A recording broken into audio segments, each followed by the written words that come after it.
This is the SITREP or the summary for the day of 720 for the 13th of February. So let's do conclusions.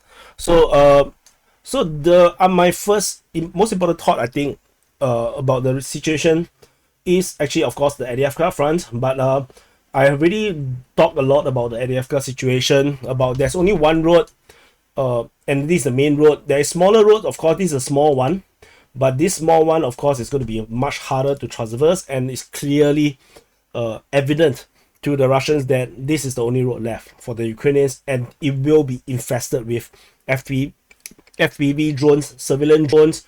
It will be shot through. Tanks can fire at that location. It is in tank range. Artillery is just going to be a hellish place to travel through. It's going to be the most dangerous road in Ukraine right now. So otherwise, it looks like the end for ADFK is not far already. If the Russians continue to be able to hold a position, continue to expand from this salient, and they continue to close up the gap, then this is gone. ADFK will fall. And this will be, in fact, faster than Bakhmut. I think, if I'm not wrong, from the beginning of this offensive to what I think will be the end of ADFK, the battle of ADFK, I think this would be a faster battle than Bakhmut. Because the difference between the two, the Bakhmut and the battle of ADFK, is that Bakhmut, during the battle of Bakhmut, Ukrainian forces have not even launched a counteroffensive. They are still pretty well stocked in terms of ammunition, in terms of equipment, although they have ammunition problems during those times, but it's not as bad as it is now. And with the end of the battle of Bakhmut, a lot of forces was lost in the battle of Bakhmut, and then a lot of even more important forces was lost during the Ukrainian counteroffensive at the Zaporizhia region, and of course all the other different regions that the Ukrainians tried to push. So at this point of time, the Ukrainians are really spent, which is also why we can see how fast the front line is collapsing, because a lot of these troops and equipments and whatnot is just not there anymore. The entire Ukrainian drone warfare concept, the idea that they want to swarm the battlefield with drones, turned out to be what the Russians are doing, not the Ukrainians. The Ukrainians have drones, but it's not at the numbers of what the Russians are doing. So, and the Russians have a lot more variety across all the different calibers. It is just, a bit unfortunate. Then the next thing I want to talk about is the SYRSKY offensive. So there is a lot of actions from the Ukrainian side. From the northern front, the Ukrainians are attacking. Of course, I wouldn't say Sinkivka is part of it, but the fighting at Timkovka is one of them. Previously, they were also attacking Tabaivka in this area here. So they were attacking here, attacking Timkovka. They're putting pressure on the Russians to act instead of focusing on where they're attacking in. In the Crimea front, the Ukrainian forces are also pushing back very hard over at Terny, Yampolivka, Toske, Dibrova, Sedemyansky Forestry. So these are part of I call it the SYRSKY offensive. The other parts of the offensive includes also, of course, Bilohorivka or this Bilohorivka, I don't know which one. And of course, and over within the Bakhmut front, the Ukrainian forces are trying to push back over at Klishevka and Bodanivka. But this is more defensive than anything.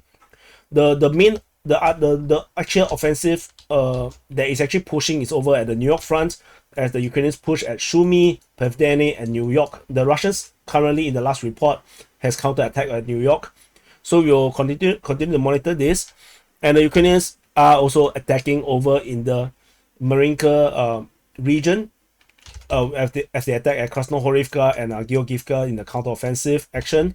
So the Ukrainians are trying whatever they can. And they also did at Prione. So they are doing whatever they can and try to have a good start to this new command of under SYRSKY. However, Alexander SYRSKY is not a stupid person. I saw a snippet of an interview, his first interview as the commander of the Ukrainian armed forces, and he looks really not upbeat, not in the good kind of a vibe. He knows the challenges that he's facing, and he knows that the entire world's eyes is on him, and I know, that he's going to be having a lot of self-doubt. Particularly, his personal, family histories are being thrown out. His stepson was denouncing him, who is a proud Russian, and he's living in Australia. So a lot of bad news and bad information coming out about him. So I think the pressure is really, really very intense for this new Ukrainian commander. So otherwise, in terms of the front lines, I'll go back again. The Russians are still trying to take Ivanivka. This is interesting. I don't really care about Sinkivka anymore. This is like a scam. Nothing changes over there. And over the Crimea front, the Russians' intention to push Terny and Yampolivka seems to have largely paused. Like I said, the entire focus on Adievka and seems to have drawn the attention of everyone, and it looks like even the Russian forces over this region are a bit more relaxed now, I guess. Or maybe they are just trying to defend against the Ukrainian onslaught, in the SYRSKY offensive. So that could also be possible, because they need to brace, you see, when your enemy is attacking. So Bilohorivka is turning out to be a scam soon. We do not know what is going to happen soon. And the Russians continue to make progress very slowly in this area here. But Bilohorivka has been infamous for being really hard to conquer for the Russians. So I'm not putting too much expectation on Russians to make much progress anytime soon. Over the Bakhmut, I think the thing to watch again is Ivanivsky. The Russians are conducting some sort of pincer. They're trying to close down on two sides, then they can bring the battle into Ivanivsky. So this is currently happening. The Ukrainians are desperate.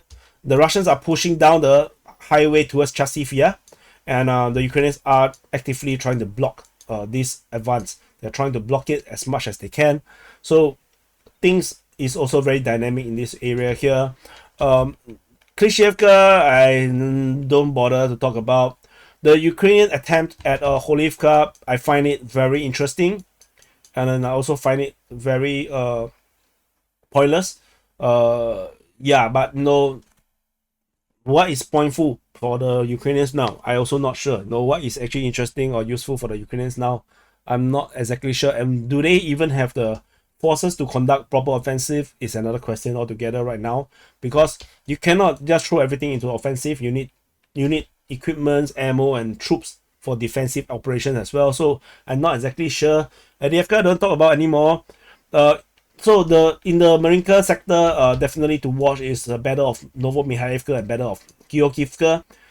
We'll continue to wait for information. Both is some kind of a reflection of each other. On both sides, the Russians have taken the eastern part of the settlement, and on both settlements, the Russians are pushing into the center of them. So we'll continue to see how this progress. And then we have the potential Russian offensive along the entire line over here. I don't have a name for this line just yet. We can call this the Velika Novosilka line, I'm not sure. So, or the Voleda line. So the Russians are attacking Volodymyrivka towards Vodian. They're attacking Preshestivka, Staromayorsky, Uruzaine, Prione, and it just looked like a massive offensive to me. Of course, this is just a feeling that I get when I read the paragraph of information. I mean, I've been reading the Russian Defense Ministry's report for more than a year now, or 1.5 years. So there is some kind of a sense that something is unusual, but of course I'm not sure. But I did catch that the Russians are on the offensive when this offensive was about to begin. So yeah, maybe my sixth sense is right, maybe it's wrong. We will continue to monitor. This is very interesting. Like I mentioned previously, I have been monitoring this area here closely, because the Russians have been probing in this area. They have attacked Shevchenko, they have attacked Novodonetsky, south of Zolota Nevas, Preshestivka. They have been probing all over the place. So it's a matter of time the Russians may pick a spot and then just push through. And the situation at Orikhiv sector is almost pointless to talk about. It's very tactical and positional. There's nothing really going on in a meaningful way. The only interesting one I would say is the previous reports about fighting west of Novoporovska and on the eastern part of Malotomashka. If this turn out to be true and the Russians take some progress, oh my god, the entire salient will be gone. Because the Russians will be on to Orikhiv, and then we are going to have another potential encirclement. The Russians had previously pushed at Nesteryanka, so this is all very bad signs. I mentioned this before, so no, we shall continue to monitor. And of course, Krinky, which I don't feel like talking about. It's just another weird shit, that I don't understand why they're there.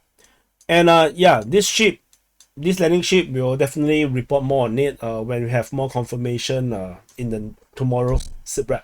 So that's all. Thank you for watching. Press the like button, subscribe. I'll see you guys in the next update.